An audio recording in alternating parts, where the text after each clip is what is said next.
యమదీపం ఎప్పుడు పెట్టాలి, ఎందుకు పెట్టాలి, ఎలా పెట్టాలి? శ్రీ గురుభ్యో నమః. హరి ఓం.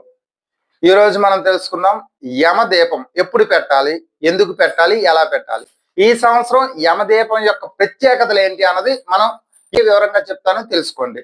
యమదీపం అంటే అమావాస్యకి 2 రోజుల ముందు అంటే త్రయోదశి నాడు పెట్టే దీపాన్ని యమదీపం అంటారు. అది 2 పూట్ల పెట్టాలి. తెల్లవారి స్నానం చేసి గుమ్మల్లో ముగ్గు వేసి మధ్యలో దీపం పెట్టాలి. అలాగే అదే విధంగా సాయంకాలం కూడా గుమ్మం కడిగి ముగ్గు వేసి ఆ ముగ్గు మధ్యలో దీపం పెట్టాలి. దీన్ని యమదీపం అంటారు.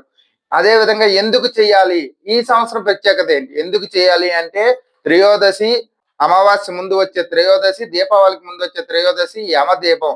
అంటే ఇక్కడి నుంచి మన కార్తీక దీపాలు ఎలా ప్రారంభిస్తాం, అలాగే ఈ దీపం పెట్టడం వల్ల మనకు ఉన్న యముడి వల్ల ఉన్న అపముత్య దోషాలన్నీ తొలగి మనకి దీర్ఘ ఆయుష్ వస్తుంది. అదే విధంగా మనం ఈ సంవత్సరం శని త్రయోదశి కూడా కలిసి వస్తుంది కాబట్టి శని త్రయోదశి కూడా మనకి చాలా ఉత్తమమైనది. ఆ శనీశ్వరుడు కూడా గ్రహ దోషం అన్ని పోతాయి. అలాగే శనీశ్వరుడికి అధిదేవత యముడే కాబట్టి మనకి ఈ దోషాలన్నీ తొలగడానికి ఇది అద్భుతమైన అవకాశం.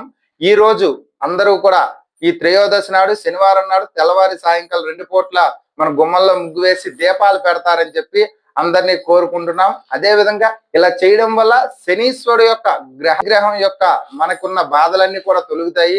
అదే విధంగా అపముత్య దోషాలు తొలుగుతాయి. ఇలాంటి మరిన్ని ఇవన్నీ కూడా మనకి ఎక్కడ ఉన్నవో కాదు, మన పురాణాల్లో ముందు నుంచి ఉన్నది. అందరికీ తెలిసి ధన్ త్రయోదశి అని చేస్తారు. ఇది మనది కాదు, అది ఉత్తర భారతదేశం నుంచి వచ్చినది. ఇది ధన త్రయోదశి. ఆ రోజు ధనం కొనాలి, చేయాలి. అది కాదు, మనకి ఎప్పటి నుంచో పూర్వకాలం నుంచి మన వేదాల ప్రకారం మన దగ్గర ఉన్నది ఒకటే యమదీపం.